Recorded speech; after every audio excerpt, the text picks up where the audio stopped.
रोखठोक, बेधडक आणि नेमक्या घडामोडींचा अचूक वेध घेणारं एकमेव विजनरी बातमीपत्र विन टीव्ही मराठी.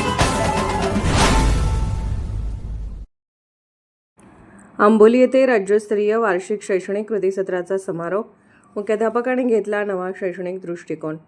महाराष्ट्र राज्य माध्यमिक उच्च माध्यमिक शाळा मुख्याध्यापक संघ महामंडळ मुंबई यांच्या वतीने आयोजित राज्यस्तरीय 2 दिवसीय वार्षिक शैक्षणिक कृतीसत्राचा समारोप आंबोली येथील सिंधुदुर्ग सैनिक स्कूल व ज्युनियर कॉलेजमध्ये उत्साहात झाला.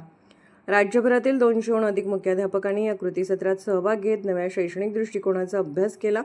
उद्घाटन सत्रात शिक्षक आमदार ज्ञानेश्वर म्हात्रे यांनी शिक्षण क्षेत्रासमोरील आव्हानांवर भाष्य करत गुणवत्ता टिकवण्याबरोबरच शाळा टिकवणे हेही मोठे आव्हान असल्याचे सांगितले.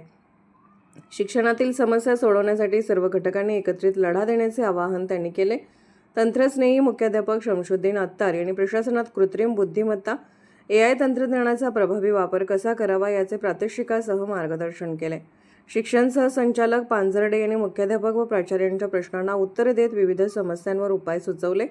सारथीचे डॉक्टर विलास पाटील यांनी शिक्षण क्षेत्रातील अनियमिततेवर परखड भाष्य करत व्यवस्थेच्या शुद्धीकरणाची गरज व्यक्त केली. मुख्याध्यापकांनी अन्यायाविरुद्ध संघर्षासाठी कटिबद्ध राहावे असे आवाहन त्यांनी केले. महामंडळाचे राज्याध्यक्ष तानाजी माने यांच्या अध्यक्षतेखाली झालेल्या या कृतीसत्रात विविध शैक्षणिक शोधनिबंधाचे सादरीकरण करण्यात आले. दत्तात्रय जाधव, अश्विनी पाटील, संजय सौंदलगे आणि हर्षदा गोसावी यांचा सत्कार करण्यात आला.